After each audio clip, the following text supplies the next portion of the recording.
What if the job you've spent a decade mastering, the one you built your identity, your degree, and your late nights around, becomes obsolete by next Tuesday? For years, the story was told in whispers. The robots were coming for the factory floors. We watched from our comfortable offices, believing that creativity, analysis, and strategic thinking were the final, impenetrable fortresses of human labor. But when the tsunami finally hit, it didn't strike the assembly line. It struck the creative desk, the analyst's spreadsheet, and the coder's terminal. Tonight, in Icons and Flux, we are unveiling the resurrection strategy, the secret counterintuitive path that is turning millions of workers into the most valuable assets on the planet. And for the companies currently wielding the layoff axe, we're revealing a blueprint for survival that doesn't involve firing your most loyal people. If you want to know how to stay ahead of a race where the track is moving underneath you, you need to see this. This is the story of the Great Pivot. For decades, the trajectory of technology was a straight line, predictable, linear, and reassuringly dull. This was the era of deterministic programming, an age defined by rigid, human-authored logic. Back then, if you wanted a machine to perform a task, you had to define every possible scenario yourself. The machine was a mirror, executing instructions with absolute, cold, and transparent precision. We were the masters of the machine because we were the sole authors of its rules. We felt safe because if the machine failed, we knew exactly which line of code had gone wrong. We were the architects of a binary world, confident that as long as we held the pen, we held the power. Then came the first shift, the era of machine learning. This was a higher order of programming, a graduation from following static rules to identifying fluid patterns. It was the moment machines began to move from simple calculators to observant students. This was the foundation for the digital senses we see today. Suddenly, we weren't just inputting rigid commands. We were feeding the machine vast archives of data.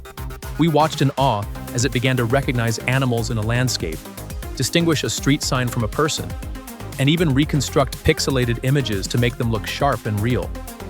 It was the first time the machine began to perceive the world rather than just store it. The icons, the master designers, the senior developers, the financial strategists still felt in control. They were still the ones holding the leash, using these tools to refine their craft. But beneath the surface, the machine was starting to learn on its own, and the leash was beginning to slacken. Then it happened. November 2022, the launch of ChatGPT wasn't just a product release. It was a watershed moment that ruptured the status quo of human civilization. Overnight, the barrier to entry for what we considered high-level intelligence was obliterated. For decades, we relied on a hierarchy of skill. If you were a senior copywriter, you held the power of language. If you were a junior developer, you held the power of syntax. But in one stroke, ChatGPT collapsed that hierarchy. The tension in the months that followed was palpable. In boardrooms across the globe, the panic was immediate and raw. If a chatbot can write this report in 5 seconds, why are we paying a team of 10 to do it for a month? It was the beginning of the fall. We saw the icons falling, the master copywriters who owned the brand voice, the junior software developers who built the foundational code, the market intelligence analysts who mastered data synthesis, and the specialized translators who held the key to cultural nuance, to name a few. These professionals, who were once the undisputed kings of their domains, watched in horror as their output, their very essence of professional value, became a mere commodity. This wasn't just about efficiency, it was about the devaluation of the human effort itself. The feeling wasn't just frustration, it was existential dread. The icons were falling, and the panic of displacement began to dominate every industry conversation. We weren't just witnessing a technological advancement, we were witnessing the sudden, jarring obsolescence of the specialist.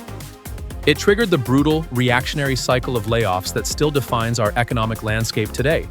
As companies rushed to streamline and replace the human cost with the digital shortcut, the era of the human specialist was dying, and everyone was looking for a desperate exit strategy. The disruption was total. But here is the secret that the mainstream headlines missed. The technology didn't just break things, it shattered the illusion of specialization. The workers who fought the machine were inevitably replaced by it. But we must be honest about the cost of inaction. The impact of this shift is already visible on the corporate balance sheet. We've seen fintech giants like Klarna optimize their support systems so effectively that their AI now handles the workload of 700 full-time agents. We've watched tech titans like Salesforce/customer support headcounts by nearly half, moving from 9,000 agents to 5,000, simply by deploying agentic AI. From Amazon and Cisco cutting thousands of roles as they pivot their infrastructure toward AI, to Duolingo replacing contractor translation teams with generative models. The message is clear. If your task is repetitive, the machine is coming for it. This is the wake-up call. Layoffs are often a symptom of a failure of imagination. When a company slashes its workforce, it's not just losing labor, it's losing the institutional memory that holds the brand together. This is where the shift to the architect becomes not just a career choice, but a survival imperative. We are witnessing the birth of the architect. This isn't a coder, a writer, or a designer anymore. This is a human orchestrator. When you treat the AI as a co-pilot, the work changes. You stop being the person who types the code, and you start being the person who architects the solution. The resurrection isn't about going back to the old ways. It's about using the massive exponential leverage of AI to multiply your human output by a factor of 10. The workers who thrive today are those who understand a profound truth.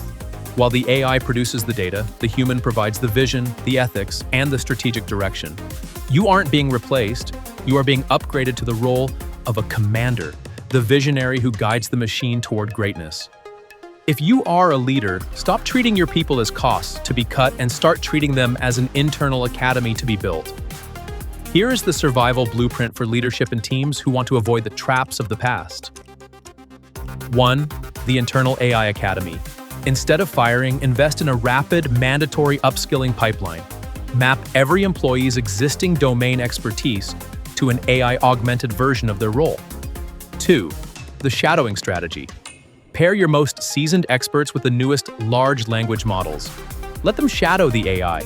This creates a feedback loop where the AI learns from the human expert, and the human expert learns to command the machine.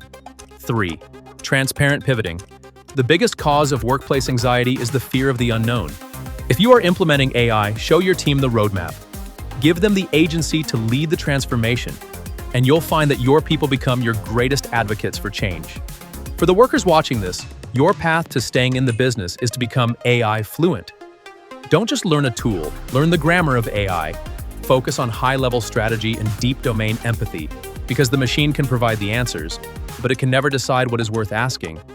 What does the future look like if this growth continues? We are heading toward the Centaur era.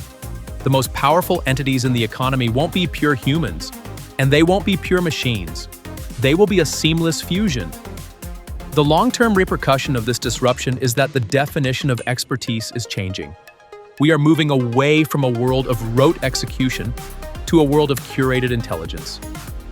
The industry workers who embrace this will lead the next century.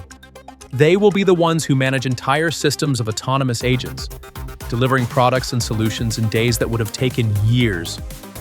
The gatekeepers of the past are gone, replaced by the gatekeepers of the future. Those who can bridge the gap between human desire and machine execution. If the machines take the mundane, it leaves us with the truly human work: leading, creating, and feeling. But the power to define this future doesn't belong to the technology. It belongs to you. Whether you are leading a team or navigating your own career, remember that the most dangerous risk today isn't the rise of AI. It's the refusal to evolve alongside it. You have the opportunity to move from a specialist to an architect, and from a competitor to a partner. Start small, build your fluency, and treat the shift not as an ending, but as the ultimate catalyst for your own growth. Keep questioning, keep building, and stay agile. You are the architect of your own relevance. Thank you for joining us here on Icons and Flux. Stay ahead of the race, and we'll see you in the next one.